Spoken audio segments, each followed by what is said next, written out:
mucho tiempo busqué una razón de vivir. En medio de mil preguntas, tu amor me respondió. Ahora veo la luz y ya no tengo temor. Gracias. Tu reino vino a mi vida y ahora vivo para ti. Cantaré de tu amor, rendiré mi corazón ante ti. Tú serás mi pasión y mis pasos se guiarán por tu voz, mi Jesús.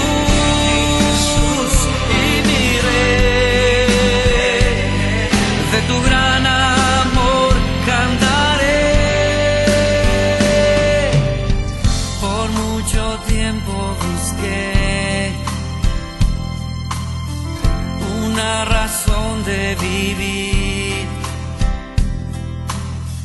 en medio de mil preguntas, tu amor me respondió. Ahora veo la luz y ya no tengo temor. Tu reino vino a mi vida y ahora vivo para ti. Cantaré de tu amor, rendiré mi corazón ante ti. Tú serás mi pasión y mis pasos se guiarán por tu voz, mi Jesús y mi Rey. De tu gran amor cantaré, mi Jesús y mi Rey. De tu gran amor cantaré, mi Jesús y mi Rey. De tu gran amor cantaré, oh, mi Jesús y mi Rey. De tu gran amor cantaré, Señor.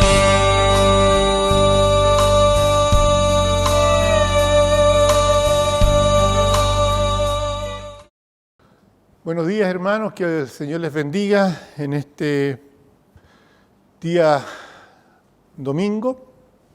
Ya estamos completamente dentro de lo que es este mes de marzo, que para muchos trae muchas complicaciones. Sin embargo, el Señor nos ha dado vida suficiente como para poder estar hoy compartiendo su palabra y dándole gracias por este día más que nos concede. Espero que todos se encuentren bien. Estamos de alguna manera un poco consternados por las noticias que se han recibido. Me imagino que todos han visto lo de este niñito Tomás, que quienes tenemos nietos o hijos de esa edad nos parte el alma. Sin embargo, es lógico que esto esté ocurriendo. La Biblia dice que en esta época van a haber hombres que no tienen el afecto natural, que no se dan cuenta, no sienten y pueden llegar a cometer crímenes como el de este pequeño. Sin embargo, para quienes creemos en el Señor nos puede dar su paz, su tranquilidad y una esperanza. La esperanza que la Biblia llama la esperanza bienaventurada. El hecho de saber que aunque las cosas vayan muy mal aquí en la tierra, un día vamos a poder gozar con el Señor en el cielo y estar con Él por toda la eternidad disfrutando de su amor, que no tiene igual. El tema de hoy es la renovación que Dios produce. El texto se encuentra en 2 Corintios 4:16 y la palabra del Señor dice: por tanto, no desmayamos antes, aunque nuestro hombre exterior se va desgastando, el interior, no obstante, se renueva de día en día. Tengamos un momento de oración, pidiéndole al Señor su dirección para este mensaje. Padre Santo, damos gracias, Señor, por su amor. Damos gracias, Señor, por el cuidado que usted tiene de los suyos. Damos gracias, Señor, porque a través de su palabra usted nos alienta, nos conforta, nos exhorta, nos redarguye y permite, Señor, que nuestras vidas puedan irse orientando cada vez más de acuerdo a lo que es su voluntad. Le ruego que usted bendiga este mensaje, que su Espíritu Santo tenga plena libertad para obrar en el corazón de cada uno de los oyentes y que podamos, Señor, ser mejores de lo que fuimos ayer. Porque en nombre de Cristo lo pedimos. Amén. La renovación espiritual. Este es uno de los temas importantes en el Nuevo Testamento. Aparece tanto en los evangelios como en las epístolas. Ahora, por eso la Iglesia ocupa este tema de renovación una y otra vez. El problema es que en muchas ocasiones estamos acostumbrados a usar conceptos bíblicos sin plena conciencia del significado de esto. La pregunta que viene o que se impone en este momento es: ¿qué significa renovación, bíblicamente hablando? Tomemos, por ejemplo, la epístola de Pablo a los Romanos, los versículos 1 y 2 del capítulo 12. Dice: así que, hermanos, os ruego por las misericordias de Dios que presentéis vuestros cuerpos en sacrificio vivo, santo, agradable a Dios, que es vuestro culto racional. No os conforméis a este siglo, sino transformaos por medio de la renovación de vuestro entendimiento, para que comprobéis cuál sea la buena voluntad de Dios, agradable y perfecta. Ahí aparece la palabra renovación. Se relaciona, por supuesto, con la palabra nuevo. ¿Ya? En el Nuevo Testamento hay dos palabras griegas que se traducen al español como nuevo. La primera es neos. Esta palabra ha pasado al idioma español como un prefijo neo, que significa nuevo. Por ejemplo, algunas personas expertas usan el término neopentecostalismo. ¿A qué se refiere esto? Con esto ellos describen un movimiento religioso contemporáneo. Ahora, en todo caso, la palabra neos describe también algo en términos cuantitativos, en cuanto a cantidad. Por eso la palabra neos también se aplica a nuestra palabra joven. Y la palabra neotes significa juventud. Ahora, la segunda palabra que el Nuevo Testamento ocupa para referirse a renovación es kainos. Esta misma implica algo nuevo, pero en términos ahora cualitativos, la calidad de esta novedad. Es decir, es nuevo porque tiene aspectos desconocidos. En griego, siempre lo nuevo se opone a lo viejo, a lo pasado. Y ambos conceptos implican que lo nuevo, esta renovación que se ha producido, es mejor que lo viejo. Ahora, en parte, esto se produce o se explica con la palabra renovación. La renovación no es solamente algo deseable, según la Biblia, sino también la renovación es algo necesario. Necesario porque la humanidad entera necesita superar lo viejo, lo que pasa de moda, ¿ya? Para poder alcanzar un pleno desarrollo. La historia, por lo tanto, personal como la historia comunitaria, tiene elementos sorpresivos, elementos inauditos, elementos admirables que solo se pueden entender y llevar a través de una renovación. Piense por usted, por ejemplo, todo esto lo que ha significado la pandemia.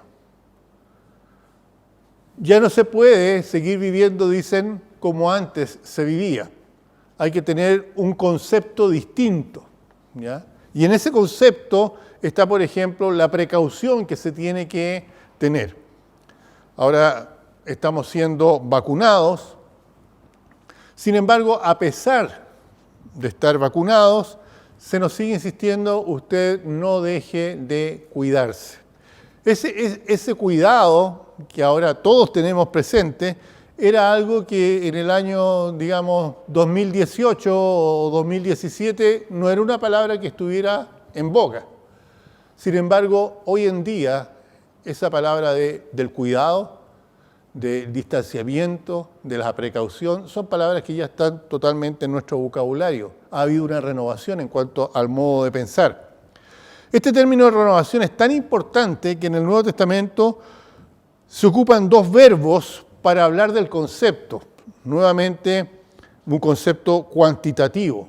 Y el verbo es aneomai y describe esta renovación cuantitativa. Y el ejemplo de esto lo encontramos en Efesios 4:23, que dice: renovaos en el espíritu de vuestra mente. ¿Ya? Tiene que haber una cantidad de renovación en nuestra mente debido a la obra del Espíritu. Ahora, aquí la renovación quiere decir, por ejemplo, rejuvenecer. ¿Ya? Cuando una persona acepta a Cristo como Señor y Salvador, la Biblia dice que recibe una nueva vida. Y en el fondo, literalmente, cuando una persona acepta a Cristo como Señor y Salvador, rejuvenece. No estoy hablando físicamente, pero sí estoy hablando en cuanto a su interior. ¿Ya? El peso del pecado es quitado, se le da una esperanza, hay un nuevo modo de vivir, hay una estructura que guía su vida y eso alivia y produce este rejuvenecimiento. El segundo término es anaikaino, y que describe la renovación en términos cualitativos. Y esto lo podemos ver en 2 Corintios 4:16, que es el texto nuestro, donde dice, por tanto, no desmayamos. Aunque este hombre exterior se va desgastando, el interior, no obstante, se renueva de día en día. Ahora otro texto, Colosenses capítulo 3, versículos 9 y 10, nos agrega: no mintáis los unos a los otros, habiéndoos despojado del viejo hombre con sus hechos y revestido del nuevo. Conforme a la imagen del que lo creó, se va renovando. Este hombre nuevo, este hombre que se produce después de la salvación, en el momento de la justificación, este hombre nuevo, gracias a la obra del Espíritu Santo, se va renovando, dice, de día en día. ¿Ya? Dice, sigo en Colosenses capítulo 3, versículos 9 y 10, dice, no mintáis los unos a los otros, habiendo despojado del viejo hombre con sus hechos y revestido del nuevo. El nuevo hombre, conforme a la imagen del que lo creó, se va renovando hasta el conocimiento pleno. Aquí la renovación se refiere a esta regeneración, ¿ya? A este ser que fue creado nuevamente por la obra de Dios. Ahora, este ejercicio, digamos, semántico de ver las palabras y su etimología, no es suficiente para comprender el significado de lo que significa la renovación en la Biblia. Para comprender la renovación es necesario determinar cómo ocurre la renovación. ¿Ya? ¿Cómo se produce esta regeneración en el creyente? Y podemos afirmar, sin temor a equivocarnos, que la renovación es el resultado de la obra conjunta de la palabra de Dios encarnada en su Hijo Jesucristo y el Espíritu Santo. ¿Ya? Sabemos que la Biblia es la palabra escrita, Cristo es la palabra viva, y esta unión de la palabra, Cristo, la Biblia, más la obra del Espíritu Santo en el creyente, produce esa renovación, o debiera producir esa renovación intelectual, renovación moral y una renovación espiritual en las personas que aceptan a Cristo como el Señor de sus vidas. Partamos con la renovación intelectual. Cuando uno acepta a Cristo por medio de la fe genuina, la fe salvadora, el creyente entra en un nuevo mundo con conceptos totalmente distintos.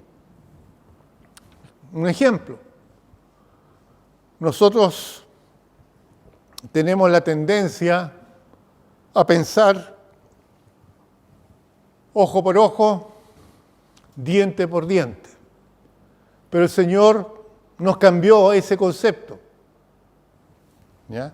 Y nos dice, por ejemplo, que nosotros debemos amar a nuestros enemigos, perdonar a los que nos ofenden, devolver siempre el bien cuando nos hacen mal. Son conceptos distintos y la historia cristiana nos confronta con estos contenidos. Nos enfrentamos, por ejemplo, a una nueva historia. ¿Cómo? Es cierto. La Biblia dice, las cosas viejas pasaron, todas son hechas nuevas. Una nueva historia. Pasamos a formar parte de una nueva familia de la fe, una familia espiritual, cuya memoria histórica se remonta hasta Abraham, hasta Adán, ¿ya? Y continúa hasta la obra de nuestro Señor Jesucristo aquí en la tierra. A esto se refiere Pedro cuando nos dice en 1 de Pedro 2, versículos 9 y 10, mas vosotros sois linaje escogido, real sacerdocio, nación santa, pueblo adquirido por Dios, para que anunciéis las virtudes de aquel que os llamó de las tinieblas a la luz admirable. Vosotros, que en otro tiempo no erais pueblo, pero ahora sois pueblo de Dios, que en otro tiempo no habíais alcanzado misericordia, pero ahora habéis alcanzado misericordia. Pedro afirma, inspirado por el Espíritu Santo, que quienes antes no eran el pueblo de Dios, que no eran cristianos, ahora son pueblo de Dios. El estudio de esta historia de salvación viene a ser el estudio de nuestra propia historia y nos revela el carácter de Dios. Nos dice cómo es Dios, nos dice lo que quiere Dios, nos dice lo que espera Dios de cada uno de nosotros. Luego descubrimos nuevas ideas y nuevas doctrinas. Tenemos esta fe salvadora. Tenemos la ayuda del Espíritu Santo. Y a través de la fe y la obra del Espíritu Santo nosotros vamos conociendo las doctrinas de Dios. Por eso que esto requiere un estudio. Por eso que en la iglesia se tiene la escuela dominical y se le va enseñando a la gente la Biblia. Se tiene el discipulado y se va entrando en todo lo que es el conocimiento de la teología. Es necesario conocer a profundidad la doctrina para poder alcanzar la madurez. Cuando una persona acepta a Cristo como Señor y Salvador, nace de nuevo. Y es lo mismo como cuando una criatura nace de su madre. Esa criatura recién nacida no tiene idea de nada y tiene que ser enseñada paso a paso de lo que significa la vida. Lo mismo sucede con la persona que acepta a Cristo. Esa persona tiene que ser educada en las cosas del Señor, enseñada. ¿Para qué? Para que pueda producirse esta renovación.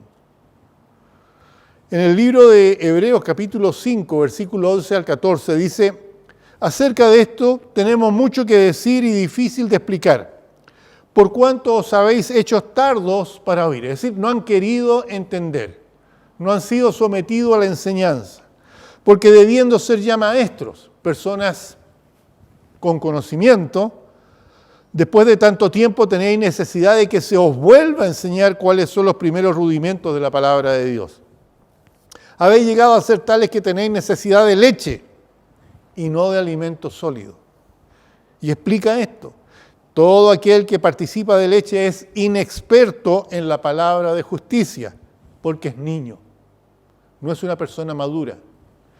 Pero el alimento sólido es para los que han alcanzado madurez, para los que por el uso tienen los sentidos ejercitados en el discernimiento del bien y del mal. Claro, ¿cómo puede una persona entender lo que es bueno y lo que es malo si no sabe lo que Dios quiere? Es cierto, alguien me podría decir, bueno, el Espíritu Santo se lo va a enseñar. Es cierto, pero requiere del conocimiento de la palabra. El Espíritu Santo le va a ayudar a entender la palabra. Pero una persona de por sí, sin conocer la Biblia, ¿cómo puede entender lo que es bueno y lo que es malo? Es un niño, puede creer en Jesucristo, puede ser salvo, pero es un niño espiritual. Las doctrinas básicas de la fe cristiana son el alimento sólido. El Señor Jesucristo dijo: las palabras que yo os he hablado, ¿qué dijo? Son alimento, son espíritu, son vida. ¿Ya? Y dice que quienes alcanzan la madurez son aquellos que van a ser capaces de discernir entre el bien y el mal. ¿Por qué un niño de 14 años no es bueno que vaya a votar? Porque no es capaz de discernir, no tiene su criterio formado. Bueno, hay muchos mayores de 14 años que tampoco tienen el criterio formado. Pero dice que la persona madura tiene esa capacidad de discernir entre lo bueno y lo malo. Sobre todo cuando esa persona es cristiana y es un cristiano maduro, ya está acostumbrado a hacer esta diferencia y es capaz de elegir lo bueno. Por lo tanto, lo primero que Dios renueva en el creyente es su intelecto. Lo segundo que Dios renueva es su moral, y esto es muy importante. El aspecto intelectual no es el único importante aquí. El conocimiento de la verdad, ¿ya?, se demuestra con la práctica de la verdad. Y eso lo tenemos que entender los cristianos. Cristo dijo: yo soy el camino, la verdad y la vida. Quien conoce a Cristo, ¿ya?, tiene que vivir de acuerdo a lo que Cristo es. Por eso que la verdadera renovación intelectual conduce a la renovación moral del creyente. Hay una clara conexión entre el intelecto y la conducta. Fíjese, la conducta humana depende de los valores de la persona. Si para una persona robar da lo mismo, ¿cuál va a ser la conducta? Va a ser un ladrón. Si para una persona la vida de otro ser humano no tiene valor, va a ser un homicida. Esto significa, veamos lo que el Señor dice respecto a esto. Dice, por ejemplo, en Mateo 6:21, donde está vuestro tesoro, ahí también estará vuestro corazón. ¿Qué es lo que le interesa a la persona? Una persona con buenos valores, ¿ya?, va a guiar o se va a guiar según esos valores. Por ejemplo, para quien la familia es importante, su corazón va a estar en la familia. Si para una persona el obedecer a Dios es un valor importante, va a estar obedeciendo a Dios. Si para una persona la riqueza es importante, todo lo demás no va a tener valor, va a pasar por arriba de cualquier cosa con tal de obtener una ganancia personal. Porque donde está el tesoro, ahí también está el corazón. Los valores determinan la conducta. Por eso Cristo quiere entregar valores al cristiano. Y no solamente al cristiano, es el deseo que toda persona venga a Cristo para que sus valores realmente cambien. Si en verdad nosotros creemos en los valores del reino de Dios, vamos a actuar conforme a la voluntad de Dios. Pero si no estamos desarrollando nuestros pensamientos a la luz de la mente de Cristo, no podremos actuar de manera consistente con el Evangelio. Ahora, la renovación moral permite cambiar nuestra conducta. Pablo en el libro de Efesios dice, el que robaba no robe más. Un ejemplo, cambio en la conducta. Se abandonan los pecados que antes nos dominaban.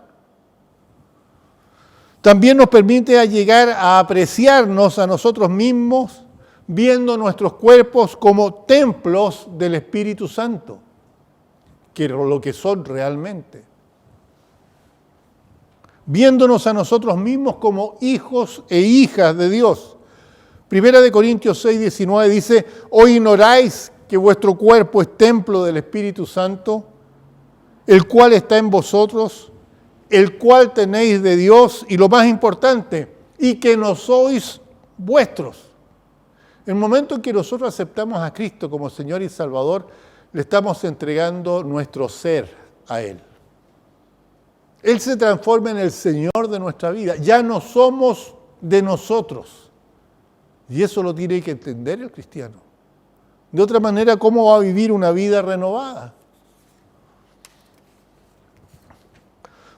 Dios renueva, por lo tanto, intelectual, moral y espiritualmente al creyente. Esta renovación intelectual, esta renovación moral nos lleva a esta renovación espiritual. Esto surge como el resultado del encuentro con la palabra de Dios. Muchas veces se ha dicho que la palabra de Dios es como un espejo que refleja cómo somos nosotros y nos dice cómo debiéramos ser. Ahora, ya les dije, la palabra de Dios escrita va totalmente en concordancia con la palabra viva que es Jesucristo. ¿Ya? Él surge, esta renovación espiritual surge como el resultado de la obra del Espíritu Santo en la persona que se abandona a la gracia de Dios. Cuando nosotros nos entregamos ahí al Señor, confesamos nuestros pecados, le pedimos perdón por lo que hemos sido, lo que hemos hecho, y le rogamos que entre a nuestra vida, que sea el Señor de nuestra vida, que sea el Salvador de nuestra vida.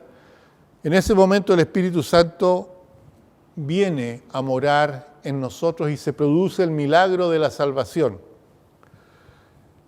Momento en que las cosas viejas pasan, momento en que todas las cosas son hechas nuevas, momento en que nuestra mente cambia.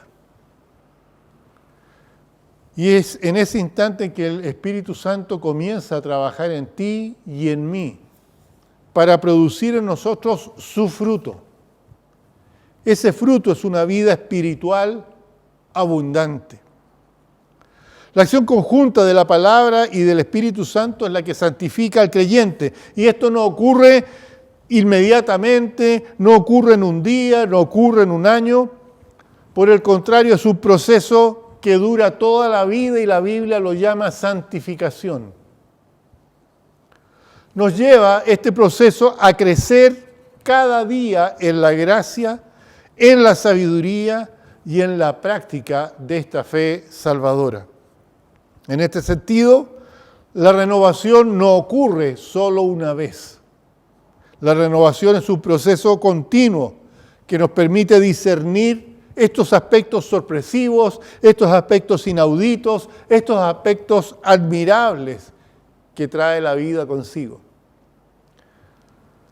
En 1 Corintios 6:11 dice, y esto erais algunos, mas habéis sido lavados, ya habéis sido santificados, ya habéis sido justificados en el nombre del Señor Jesús y por el poder del Espíritu de Dios. Esto explica el pasaje que leímos al comienzo. Aunque nuestro hombre exterior se va desgastando, el interior no obstante se renueva de día en día. Si bien el desgaste, si bien este envejecimiento físico es inevitable, la renovación espiritual es posible por medio de la gracia salvadora de nuestro Señor Jesucristo. Para concluir, hermanos, comencé diciendo que la Iglesia tiende a hablar de términos que muchos no comprenden a cabalidad. Cuando cometemos este error, nuestra predicación se limita. Cuando, por ejemplo, se predica la renovación sin explicar qué es lo que ocurre, terminamos hablando de esta realidad teológica como si fuera algo mágico. No.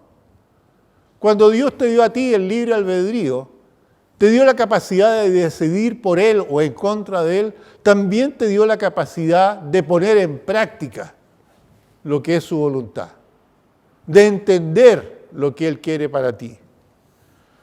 Este mensaje, cuando no se entrega como corresponde, limita el impacto de la Iglesia, troncha las posibilidades de cambio en las personas que responden a la predicación. Si queremos entonces compartir la palabra de Dios con autoridad sobre el tema de la renovación, que es producida al compartir el Evangelio, debemos predicar todo el consejo de Dios. Fíjense en Hechos 20:27, Pablo dice, porque yo no he rehuido anunciaros todo el consejo de Dios, no solo la salvación, no solo el bautismo, no solo el discipulado, no solo el evangelismo, sino también cómo tu vida tiene que ir cambiando, entregando al Señor lo que es tu voluntad, dejando que el Espíritu Santo te guíe, dejando que lo que tú hagas, lo hagas conforme a la voluntad de Dios y no a tus propios criterios. La renovación integral del ser humano al oír la palabra de Dios produce renovación intelectual, moral y espiritual en aquellos que se acercan a Dios por medio de Jesucristo. Esta transformación la hace el Espíritu Santo en la persona que toma en serio el proceso de la santificación. El Señor dijo que no debemos ser tan solo oidores, sino hacedores de su palabra, no de nuestra voluntad. Así como esta renovación integral aumenta el impacto de nuestro mensaje, posibilitando a nuevos creyentes para vivir la vida en Cristo, también permite que nosotros seamos ejemplos de la vida cristiana en aquellos que aún no conocen al Señor. Ojalá que entendamos que nuestra vida tiene ese propósito. Se nos dio una vida nueva, una vida que debe ir renovándose día a día, que esa renovación significa que nuestro intelecto, nuestra moral, ¿no es cierto?, y nuestra vida espiritual sean un ejemplo para que otros sigan a Cristo. Ojalá que tú tomes en serio lo que el Señor te ha dicho también esta mañana. Tengamos un momento de oración. Padre Santo, te damos gracias, Señor, por tu palabra. Te damos gracias, Señor, por esta renovación que tú produces dentro de cada uno de nosotros, permitiendo que nuestro intelecto esté en conformidad a lo que es tu voluntad. Tú has dicho que debemos llevar cautivo todos nuestros pensamientos a Cristo. Que nuestra moral no sea solo la moral del mundo, sino que sea tu moral. Que realmente nosotros podamos vivir de acuerdo a tus valores. Y finalmente que nuestra vida espiritual sea muy clara para quienes nos ven. Que puedan darse cuenta que somos personas espirituales y no carnales. Ayúdanos a hacer morir la carne y a darle al Espíritu, tu Espíritu, plena libertad de acción en nuestras vidas. Te ruego que podamos ser capaces de compartir el Evangelio.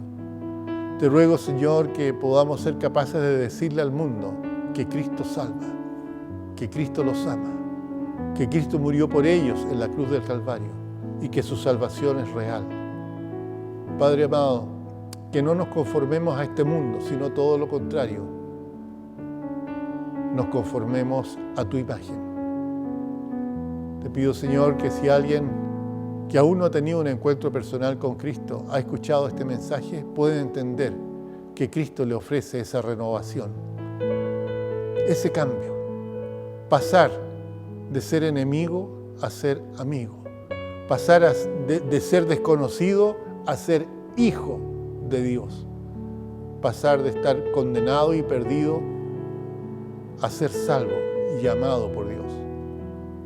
Lo único que tiene que hacer alguien que aún no tiene a Cristo en su corazón es invitarlo a entrar a su corazón.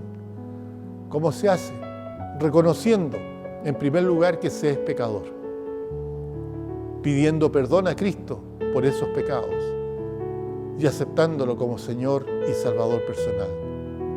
Es una conversación, no tiene nada de mágico, nada de especial. Es hablar con el Padre y decirle de muy adentro del corazón lo que es tu sentimiento. Porque lo rogamos en el nombre de Cristo.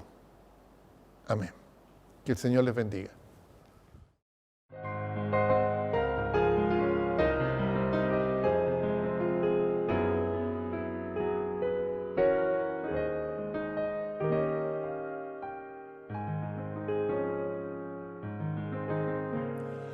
Dios nos ha dado promesa, lluvias de gracia enviaré, dones que os den fortaleza, gran bendición os daré. Lluvias de gracia, lluvias pedimos, Señor, mándanos lluvias copiosas, lluvias del Consolador. Cristo nos dio la promesa del Santo Consolador, paz y perdón y pureza para su gloria y honor. Lluvias de gracia, lluvias pedimos, Señor, mándanos lluvias copiosas, lluvias del Consolador. Dios nuestro a todo creyente, muestra tu amor y poder. Tú eres de gracia la fuente, llenas de paz nuestro ser.